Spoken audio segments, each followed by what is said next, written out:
You're now watching the Mystical Green Beanie. Hey, what's going on, dudes and dudettes? I am the Mystical Green Beanie, and I watched the Joker movie a few days ago, and I didn't want to make a video immediately because I really wanted to think about this movie.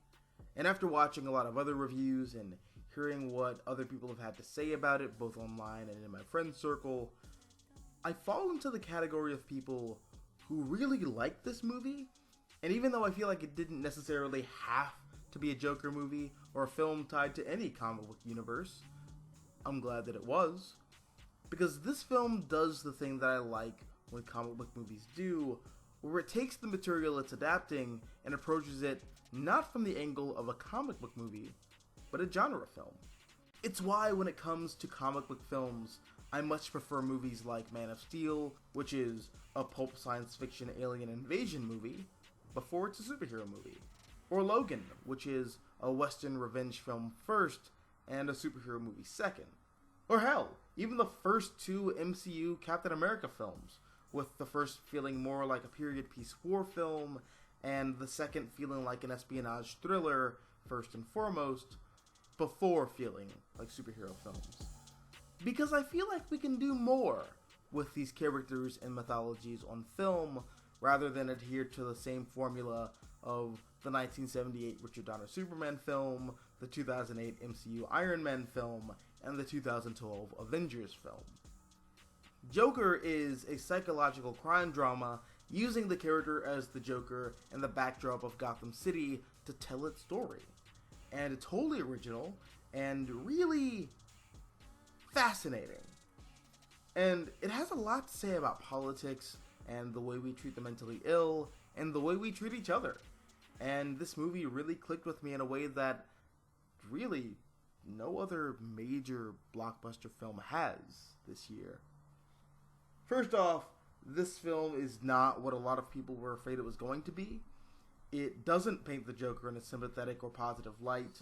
I mean, that's not to say that there aren't moments in the film where I truly feel bad for the guy and understand where he's coming from and why he does the things that he does. But the film is also very aware of the fact that its protagonist is a deeply disturbed individual who makes a series of poor choices and revels in them. Because the character of Arthur Fleck is not a good person. Gotham City is a huge hole filled with cannibals who eat each other. Gotham is tearing itself apart. And Arthur is not only the product of that society, he's also the linchpin for the city collapsing further into chaos, which weirdly turns him into the anti-Batman, which I think is really interesting, especially considering how this is now a continuity that has the Joker inadvertently create Batman and not the other way around, which is usually the case. Anyways, what's weird to me is how I've been seeing a lot of people compare this film to the movie version of The Mask, which it's not, like, at all. I mean, superficially they're kind of similar, but the big difference between this and The Mask is that in The Mask, Stanley Ipkiss is not a bad person. Sure, the Loki mask allows him to cut loose and become what he thinks the best version of himself is, but he's also the hero at the end of the movie. And that's not the case with the Joker film. In fact, it's quite the opposite. Because A, when Arthur lets loose and becomes what he thinks the best version of himself is, he becomes a violent, sadistic murderer and kills people to satiate his ego. And B, there is no supernatural force that turns Arthur into the Joker. Everything he does is at his own volition. He makes the choice to kill those 3 Wall Street assholes. He makes the choice to stalk his insanely hot MILF neighbor. He makes the choice to kill his own mother, even though she kind of deserved it, but yeah. He also makes the choice to kill his former co-worker with a pair of scissors, just like he makes the choice to kill the talk show host Murray Franklin. Just like he makes the choice to embrace the symbol that the city projected onto him, of this killer clown anarchist.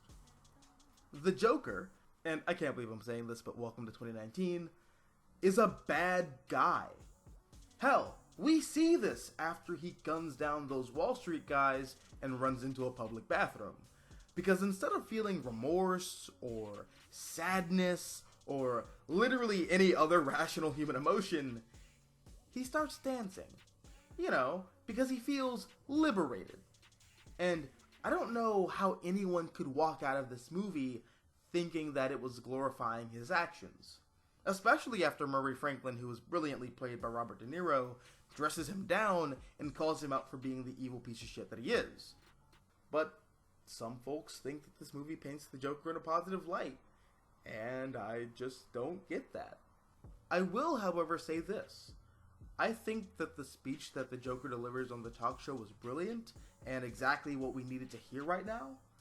I mean, it kind of spells out the whole point of the movie to the audience in letters that are bigger and bolder than Ronald McDonald's shoe game, but the analysis ain't wrong.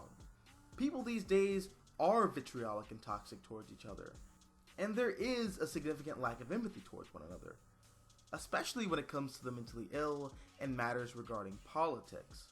Which is why I think it's so fascinating to have the Joker be the one who widens the dividing lines between the two opposing factions of the film. In this case, it's the rich versus the poor. Because he admits that he's apolitical, and he doesn't care about the movement that he's inadvertently created. He killed 3 people and sat back and watched as the city tore itself apart, trying to figure out what it all meant, when there was no meaning behind it in the first place.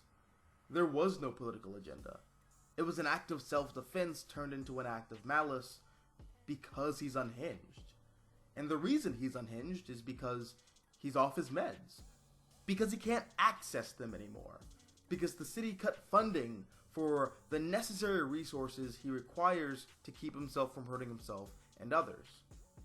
And the point that I'm trying to make is that the Joker is the result of the perfect storm.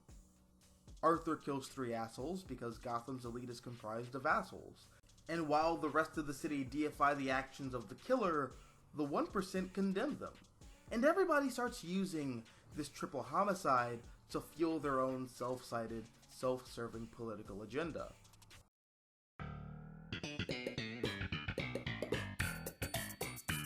But I digress. The point that I'm trying to make is that the city turns the Joker into this symbol of resistance. A symbol that Arthur didn't really intend to birth, but fully accepted anyways because, just like every other Gothamite, he was selfish and self-serving. After all, the only thing he's ever wanted was the spotlight, and once he gets it, he takes full advantage of it. And then he uses the platform that he was given to address the problems which he saw in his surroundings. The problems that drove him to being what he ended up being. It's the impetus behind the joke that he delivers on TV. What do you get when you cross a mentally ill loner with a society that abandons him and treats him like trash? You get what you fucking deserve. Because the Joker is what Gotham deserves. Or, at the very least, this version of Gotham. But to that point, he's not trying to make the world a better place by addressing these issues. He's being selfish and self-sided, and that's why he's the villain. Again, pretty obvious stuff, but if you look at the discussions that people are having about this movie on social media, you'd think that that was hidden under a concrete layer of subtext. And it's really not. Which, I'm not sure if I find problematic from a narrative perspective, because I do like when movies give the audience a bit more credit and don't spell everything out, and that scene where the Joker and Murray are having a tit-for-tat felt a bit on the nose for me. But even still, a lot of people just didn't get that, so yeah. I also wanted to talk about the acting in this movie. It's breathtaking. Joaquin Phoenix is breathtaking, Zazie Beetz is breathtaking, Robert De Niro is breathtaking, Brett Cullen is breathtaking, Francis Conroy is breathtaking, Glenn Flashler is breathtaking, Lee Gill is breathtaking, Keanu Reeves is not in this movie, but he is, in fact, breathtaking. You're breathtaking! Aww, thanks for feeding my shallow sense of self-worth, Keanu. And speaking of which, Arthur Fleck is an amazing character on the written page, who I think is elevated to new heights by Joaquin Phoenix's acting ability. And there's something that I noticed in his performance where he's very sickly at the beginning of the film, and as he goes further and further off the deep end, he looks healthier. His movements are less stiff, there's a little more pep in his step, and it's depressing. Because the further he descends into madness, the better he feels about himself. Hell, even the nervous laughter that he has, which is an actual medical condition apparently, is handled really well, and it's also really depressing. There are moments where Arthur is in really tense situations, and he just starts laughing. And you can see that while he's laughing, he's also cringing and wincing. You know, like he's visibly in pain. But he just can't stop laughing. And that was a brilliant piece of subtlety in Joaquin Phoenix's performance. I was also really taken by Zazie Beetz and, you know, her performance, because even though I knew that it had to be a hallucination, for a second, I really believed that this Nubian queen was letting this skinny ass, clogged poor having, looks like he unironically edits YouTube videos in his spare time, motherfucker, clap them royal cheeks. Not to say that it doesn't happen every once in a while in the real world, but it's very rare. But in this case, it's clearly not real. But she's very convincing. And, you know, I love where the illusion is broken and Arthur breaks into her apartment and she clearly doesn't know who he is. And I honestly kind of laughed at that scene. I also laughed really hard at the scene with the little person and the top lock. And for anyone who hasn't seen the movie and doesn't know what I'm talking about, that's the one spoiler I won't give away. I laughed hard. Like, I actually felt kind of bad for laughing, but the actor Lee Gill did an amazing job in that scene. He really did sound like he was horrified for his life, and it was all really convincing. But those are my broad thoughts. But before I wrap up, I do want to do a quick rundown of some other stuff that I want to touch on in the film. I love the score. I can't pronounce the composer's name, but she did an amazing job. She's fairly new to the world of scoring film and TV. According to Wikipedia, her first film gig was 8 years ago or something. And the only films that I've seen her work on, or heard her work in, was The Revenant and Arrival, which I also really enjoyed. I still think Arrival is the best out of what I've heard from her, but this score is certainly up there. I also really like the city layout. I don't know if they filmed this movie on location in a real city or used sets, but I love the look of this Gotham City. It weirdly looks like a Gotham City that I can imagine Batman swinging around in 15 to 20 years after this movie. And that's another thing. I like the angle that this movie has on the Joker, because I think that this is the real Joker for this universe. Because my fanboy theory is that by the time Batman shows up with all his body armor and his cape and his $1 trillion rocket-powered APC, Arthur would probably be dead, but the idea of the Joker still lives on. You know, and instead of taking on the Joker directly, Batman has to face off against a bunch of Joker cultists, you know, like neo-Nazis or skinheads. But instead of worshipping Hitler, they worship the Joker, kind of like in the Batman Beyond continuity. Or maybe not, I don't know. But, you know, that's one of the ideas that I walked away with. Also, this movie enforces an idea that I have about the Joker as a character, where I don't mind him having an origin. I think that people get way too caught up in the Joker as a concept and forget that he's, you know, a character. And while I probably wouldn't want for this movie to be the definitive origin for the Joker, I wouldn't mind an origin like this for the Joker. And I've already gone into that in other videos, so I won't do it here. But yeah, I don't mind the Joker having an origin story, and this just adds fuel to that fire. Oh, and finally, Thomas Wayne is a dick in this movie. And I don't know how to feel about that. I mean, I guess you can chalk it up to unreliable narrator, because we're watching the events of this film play out through the eyes of the Joker, but Thomas Wayne being a dick is kinda weird to me personally. And while I know that the movies and the comics aren't connected in the least bit, I have noticed that even in the comics recently, Thomas Wayne is kind of an asshole. He's like that in Batman Damned. Evil Flashpoint Batman from Tom King's run is, well, evil. And even in the Telltale Batman games, Thomas is literally a gangster who works for Carmine Falcone.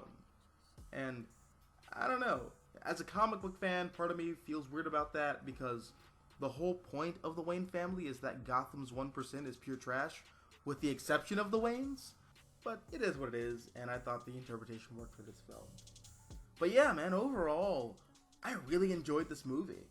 I think the controversy surrounding it's pretty retarded, and all the bloggers and quote-unquote journalists who are using this film to fuel their own respective political agendas are exactly who this movie's calling out and throwing under the bus. And I know I said this with Aquaman, but I actually want to say it with this here more. I want more comic book movies like this. Warner Brothers, Sony, hell, Disney. Don't be afraid to break the MCU formula that's been, in my opinion, suffocating superhero storytelling on film for the past couple of years. Be daring. Be different. Because at the end of the day, that's what comics are and how they've survived for 80 plus years. By being daring and being different. But those are just my thoughts. What about you? Do you like the movie? Do you dislike the movie? What are your thoughts regarding my thoughts on the film? What are your thoughts on my thoughts regarding the Joker having an origin? Let me know down below in the comments section. Also, if you like this video, hit the like button, share, support the channel, and if you want to see more content like this, all you have to do is subscribe. I'm the Mystical Green Beanie. Thanks for watching, and as always, until next time, adios nachos. Adios.